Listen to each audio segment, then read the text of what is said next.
Breaking news out of Sydney this morning, where a car has been torched and an arsonist is on the run after a shocking anti-Semitic attack.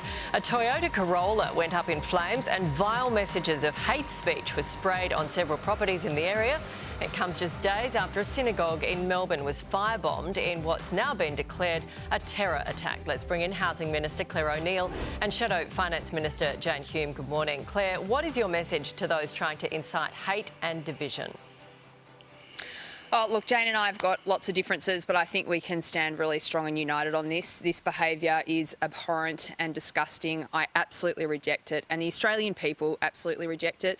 This is not our country, and I want the people who did this to know that state and federal police are going to come after them. We are not going to tolerate this kind of conduct in our safe, beautiful country. Yeah, it feels like this type of thing is escalating. We also saw an Islamic school bus set on fire in South Australia. Jane, this type of thing has no place in Australia. It has no place in Australia. Anti-Semitism has no place in Australia, and our Jewish community should be able to live free and without fear for their personal safety, leaving the conflicts of other countries and other times behind. But that doesn't seem to be the case at the moment. Unfortunately, you're right, this is yet another anti-Semitic attack on the back of the Adas Israel synagogue being firebombed last week. It was only a month ago that we saw similar attacks in Woollahra. We saw a protest outside a synagogue in Sydney that saw worshippers cowering inside, waiting for the protest to disperse. This is becoming a pattern that is all too common. What the Jewish community, indeed all of Australia, are looking for is leadership on this issue, but sadly the equivocation of the government, of the Prime Minister, has emboldened and enabled those that are committing these horrific crimes that are unfair on a really important section of our society and our community, and our Jewish community. You're shaking your head, Clare, at that accusation on the Prime Minister? Look, I find this a bit disappointing. I just don't think this is a time for political parties to be playing point scoring. It's just not about that. This is about who we are as a country and the way that we treat each other and the respect and the beautiful safety that we provide. You know, so many people in my community and around our country came to our country because of that safety and because of that ability that Australians have shown to see those conflicts overseas, but to know that here we are all one and united and Australian first.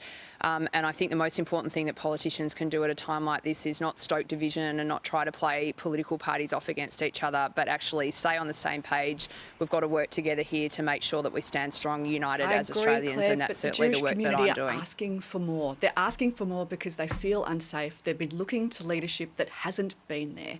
And Anthony Albanese needs to step up and provide more security to the Jewish community. He has prevaricated in the past. It has emboldened people to commit these heinous crimes that have no place in Australia. Again, you know, you do you, Jane. I'm just going to say this is not my community. This is not Australia. We're going to stand strong here together. We're going to work with people who want to support us to build and strengthen our social cohesion in this country. That's the work that I see the Prime Minister doing. That's the work that I see Josh Burns, the absolutely remarkable Jewish Australian who leads the community in South East Melbourne, and I think they're doing fantastic work. I really stand with them, and this is really important. I hope that we can do it together. Okay, let's look at the response the Prime Minister got yesterday when he went to the firebomb synagogue in Melbourne. He was surrounded by people. People were yelling things like, "You're late.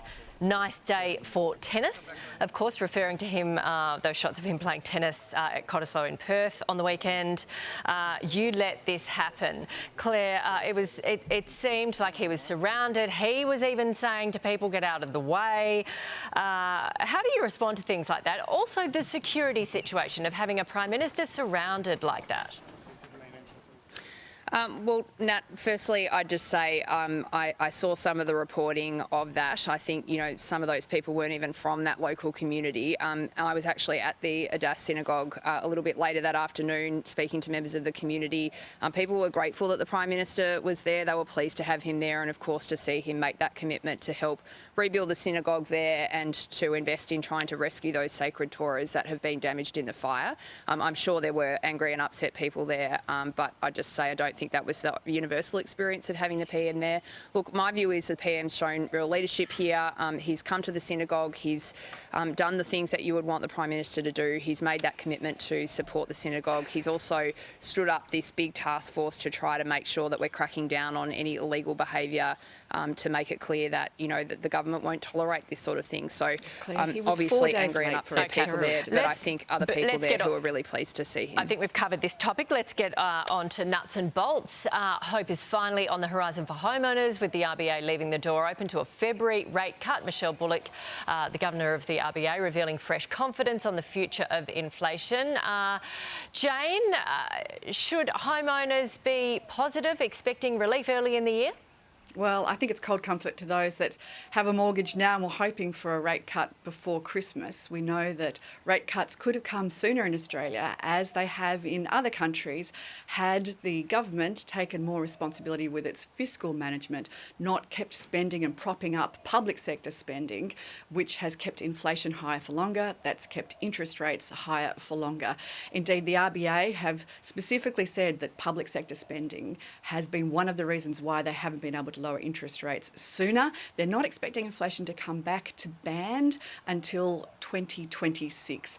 That's one of the real reasons why we've seen such a decline in our living standards at 8.7% over the last 2.5 years, because of inflation, because of interest rates, and because of higher taxes. So it's not just that Australians are feeling poorer, they in fact are poorer. Yeah, Claire, I know our interest rates are lower than a lot of other countries, but government spending is one of the reasons people are putting forward. Well, let me make a couple of points there, Nat. Firstly, when Jane and her colleagues were in office, they left and inflation had a 6 in front of it.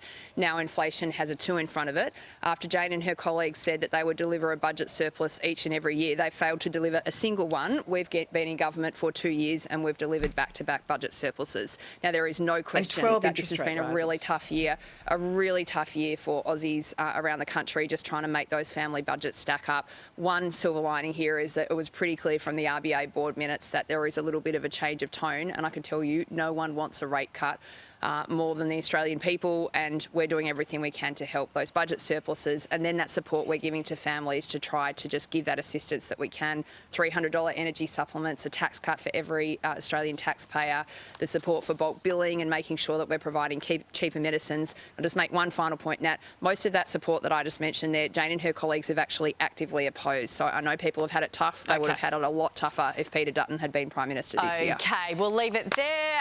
Thank you very much, both of you, for this year. It's my last week, so I thank you, and we'll see you next week, next year, in the lead up to the election. Have a great Christmas.